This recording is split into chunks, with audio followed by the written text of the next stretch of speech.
Sir ఇది హైదరాబాద్ అలాగే ఇతర జిల్లా హెడ్ క్వార్టర్లలో పట్టణాలలో ఆటోలు కార్లు నడుపుతున్నటువంటి ఒక వాళ్ళకు సంబంధించినటువంటి అంశం sir manifesto Congress party manifesto రాసిన దాంట్లో అత్యంత కీలక భూమిక పోషించినటువంటి గౌరవ మంత్రివర్యులు శ్రీధర్ బాబు గారు ఆ తర్వాత ఇంకా కొంతమంది ఇక్కడే ఉన్నారు సార్ వారి దృష్టికి కొన్ని విషయాలు తీసుకురావాలనుకుంటున్నాను సార్ ఇప్పుడు తెలంగాణ రాష్ట్రంలో ఉన్నటువంటి ప్రయాణికులను ఆర్టీసీ ప్రైవేట్ ఆపరేటర్లు కాకుండా ఓలా ఊబర్ లాంటి సంస్థలు కూడా దీంట్లో ఉన్నాయి సార్. ర్యాపిడో లాంటిది కూడా ఉంది. ఇప్పుడు మనం ప్రభుత్వం లక్ష్యం వచ్చేసి మహిళలకు ఉచితంగా రవాణా అందించడం అనేది ప్రభుత్వ లక్ష్యం సార్. దానికి ప్రభుత్వానికి ధన్యవాదాలు సార్. ఒక ఉచిత రవాణా కార్యక్రమాన్ని మహిళలకు పెట్టింది. సో ఈ సందర్భంలో కొద్దిగా ఆటో వాళ్ళకి కానీ లేకపోతే ఈ క్యాబులు నడుపుకునేటువంటి వాళ్ళకి కానీ కొంత వ్యాపారం తగ్గింది, కొంత వాళ్ళ దాంట్లో ఎక్కే వాళ్ళు కూడా తగ్గినారు. సో కొంత ఉపాధి కోల్పోతా ఉన్నటువంటి ఆలోచన వాళ్ళు ఉంది సార్. అయితే దీనికి పరిష్కారంగా మనం గతంలో మేనిఫెస్టోలో అనుకున్నట్టుగా ఈ ఓలా యాప్ ఊబర్ యాప్ ఈ రాష్ట్ర ప్రభుత్వం ఒకటి ఎందుకు తయారు చేయలేదు? ఈ రాష్ట్ర ప్రభుత్వమే ఇప్పుడు ఆ ఓలా యాప్ కానీ ర్యాపిడో కానీ ఇంకోటి ఎక్కితే 100 రూపాయలు అయిందనుకో 30 రూపాయలు వాడే తీసుకుంటా ఉన్నాడు. 70 రూపాయలలో వీడు పెట్రోల్ వెళ్ళాలి, కూలి వెళ్ళాలి, అన్నీ వెళ్ళాలి. కానీ ఆ పరిస్థితి లేదు. కాబట్టి రాష్ట్ర ప్రభుత్వం ఒక యాప్ను క్రియేట్ చేసి దాని నిర్వహణ ఖర్చు కోసం ఒక 5%, 6% నిర్వహణ ఖర్చుకు తీసేస్తే మిగతా డబ్బులు కనుక ఆ కష్టపడేటువంటి కార్మికులకు, ఆటో డ్రైవర్లకు వీళ్ళకి ఇవ్వడం ద్వారా ఏం జరుగుతుందంటే ఎక్కువ లాభం జరుగుతుంది. ఎందుకు ఇక్కడ ఆర్టీసీ వల్ల జరిగినటువంటి దెబ్బను ఈ రకంగా పూడ్చుకునేటువంటి అవకాశం ఒకటి ఉంటుంది సార్. సో అది కాకుండా రాష్ట్ర ప్రభుత్వం ఇంకొక అడుగు కూడా ముందుకేయచ్చు. ఓన్లీ ఆర్టీసీ బస్సులలోనే ఎందుకు ఉచితం అనుకోవాలి? ఆటోలలో ఎందుకు ఉచితం కాకూడదు? ఆటోలలో ఉచితం ఎందుకు చేయకూడదు? దానికోసం ఒక పాలసీ ఎందుకు రూపొందించకూడదు? ఎందుకంటే ఇప్పుడు ప్రతి గల్లీలోకి ఆర్టీసీ బస్సు పోయే పరిస్థితి లేదు.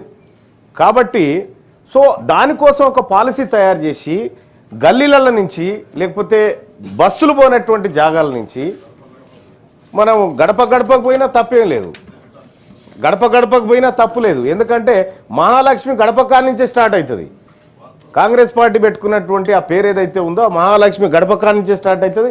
గడప ఎక్కించినా ఇంకా పుణ్యమే. కాబట్టి నేను ఏమంటున్నాను సార్, ఆటోకు సంబంధించినటువంటి విషయంలో సో మనం ఏమేమో చెప్పినాం మేనిఫెస్టోలో, వాటిని నేను ఉటంకించదలుచుకోలేదు. ఎందుకంటే అందులో ఆ మహాఘనకార్యంలో నేను కూడా ఉన్నా కాబట్టి. సార్ ఇక్కడ ఏమంటున్నంటే ఆటోలకు సంబంధించి ఇప్పుడు ఎట్లాగో మనం ఆర్టీసీకి కొంత చెల్లిస్తా ఉన్నాము,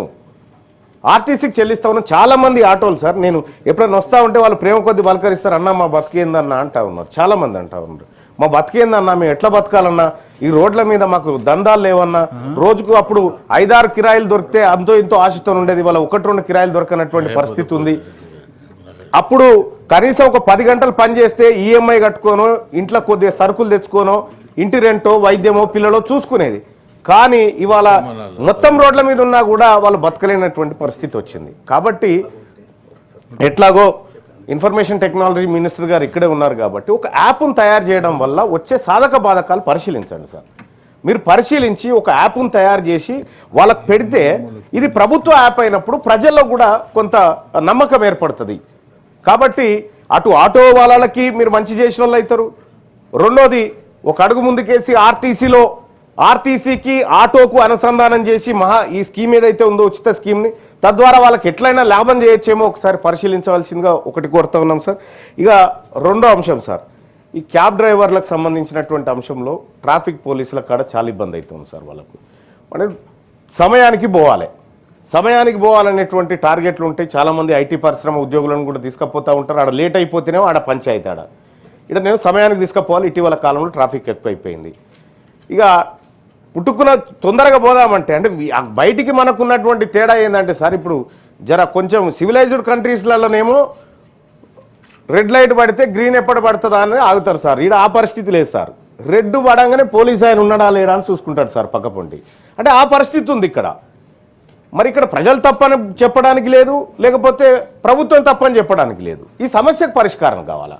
అనేకమైనటువంటి ట్రాఫిక్ చలాన్లు కూడా ఈ ఆటోల పైన, కార్ల పైన ఎవరి మీద పడితే వాళ్ళ మీద, అందరి మీద చేయాల్సిందే సార్. రూల్స్ తప్పితే ఎవరైనా దానికి ఎవరేం ఎగ్జామ్షన్ ఏం లేదు. కానీ ఈ వాహనాల ద్వారానే కడుపు నింపుకొని బ్రతుకుతున్నటువంటి ఆటోలు కానీ, క్యాబ్ డ్రైవర్లు కానీ, ర్యాపిడో డ్రైవర్లు కానీ, వీళ్లకు ఒక్కసారి సిగ్నల్ జంప్ అయితే 1000 రూపాయలు పడితే వాళ్ళు 4 రోజులు పనిచేయాల్సి వస్తుంది సార్ ఆ చలాన్ తీర్పడానికి కోసం. మరి ఇప్పుడు కాంగ్రెస్ పార్టీ మేనిఫెస్టోలో గతంలో కూడా నా సలహా మేరకే మీరు అందరు పెట్టినారు, ఏది చలాన్లను మాఫీ చేద్దామనేటువంటి ఒక ఆలోచన పెట్టినారు సార్. ఒక కటాఫ్ డేట్ పెట్టి పాత చలాన్లు మాఫీ చేసి రూల్స్ను పకడ్బందీగా ఇంప్లిమెంట్ చేస్తామనేటువంటి ఒక విధానం ఏమైనా తీసుకొస్తే ఇక నుంచి కొంత జాగ్రత్తగా ఉండేటువంటి అవకాశం ఉంటుంది సార్. లేకపోతే ఏం జరుగుతుందంటే సార్, చలాన్లు అట్లనే పెండింగ్ ఉంటాయి. ఇక ఆయన ఏ మనిషి అన్నా రాని రోడ్డు మీద ఆయన బండి ఆపుతాడు, ఇవి కట్టేదాకా నీకు పోయేది లేదని చెప్తా ఉంటాడు. కాబట్టి ఇప్పుడు అందరికి కూడా మంచి సార్, మీరు జిహెచ్ఎంసీ ప్రజలు, పట్టణ ప్రాంతాల ప్రజల ప్రేమ చూరగొన్న పార్టీగా మీరు మారాలంటే చలాన్లు మాఫీ చేయండి సార్. ఈ వాహనాల మీద ఉన్నటువంటి చలాన్లు మాఫీ చేయండి. మాఫీ చేయడం ద్వారా మీకే మంచి పేరు వస్తుంది సార్, ప్రభుత్వానికి కూడా. ఎందుకంటే హామీ నిలబెట్టుకున్నటువంటి చాలా తక్కువ నిలబెట్టుకుంటాం, అయినా పర్వాలేదు ఏదో ఒకటి నిలబెట్టుకున్న పేరన్నా మనకు ఉంటుంది కదా అని చెప్పి తమకు రిక్వెస్ట్ చేస్తూ ఉన్నా సార్. ఇక అలాగే క్యాబ్ డ్రైవర్ల పైన, ఆటో డ్రైవర్ల పైన పోలీస్ దాడులు జరుగుతూ ఉన్నాయి సార్ అక్కడక్కడ. సో వాళ్ళు పోలీసు వాళ్ళ కంటే ఎక్కువ సమయం పాటు రోడ్ల మీద బతుకుతున్నటువంటి వాళ్ళు సార్. వాళ్ళు ఫ్రస్ట్రేషన్లో ఉంటారు. అందరు కస్టమర్లు ఒకేలాగా ఎక్కరు పై కార్లోకి కానీ ఆటోలకు కానీ. ఒక ఆయన ఎక్కుతా ఉంటాడు, చీకటి అయితే ఒక ఆయన ఇంత మద్యం దాగి ఎక్కుతా ఉంటాడు, అరుస్తూ ఉంటాడు, నేను ఇయ్య అంటాడు, కొడుతూ ఉంటాడు, బెదిరి, ఇట్లా రకరకాలైనటువంటి సమస్యలు ఉన్నాయి. సో వాళ్ళ భద్రత విషయంలో కూడా ప్రభుత్వం కొంత చొరవ తీసుకోవాల్సినటువంటి అవసరం ఉంది. ఇలా లక్షలాది మంది ఆటో డ్రైవర్లు కానీ, క్యాబ్ డ్రైవర్లు కానీ తెలంగాణ రాష్ట్రం, మరీ ముఖ్యంగా ఇప్పుడు మనం జిహెచ్ఎంసీని ఎట్లాగో విస్తరించాలనుకుంటున్నాం, 1,34,00,000 మందికి సంబంధించినటువంటి వ్యవస్థను తయారు చేస్తాం. ఇంతమందికి మన దగ్గర ఉన్న ఆర్టీసీ సరిపోదు సార్, ఖచ్చితంగా వీళ్ళు ఉండాల్సిందే దాంట్లో. కాబట్టి మీరు గిగ్ వర్కర్ల విషయంలో ఏదైతే విధానాన్ని తీసుకోవాలనుకుంటా ఉన్నారో తీసుకొచ్చిరు. కానీ ఈ ఆటో డ్రైవర్ల విషయంలో, క్యాబ్ డ్రైవర్ల విషయంలో, ఈ యాప్ విషయంలో కానీ రాష్ట్ర ప్రభుత్వం చొరవ తీసుకోవాలి సార్. దీంట్లో రాష్ట్ర ప్రభుత్వానికి అయ్యే ఖర్చులు వేస్తారు, ఎట్లాగో పెట్టేది పెడతా ఉన్నారు. మీరు పెట్టే డబ్బు పెడతా ఉన్నారు కాబట్టి సో సరైనటువంటి విధానంలో పెట్టడం ద్వారా ప్రభుత్వానికి మంచి పేరు వస్తుంది, ప్రజలకు మంచి జరుగుతుంది, మహిళలందరూ కూడా మిమ్మల్ని దీవిస్తారు ఎప్పటికీ. Thank you sir. ఓకే అమ్మా.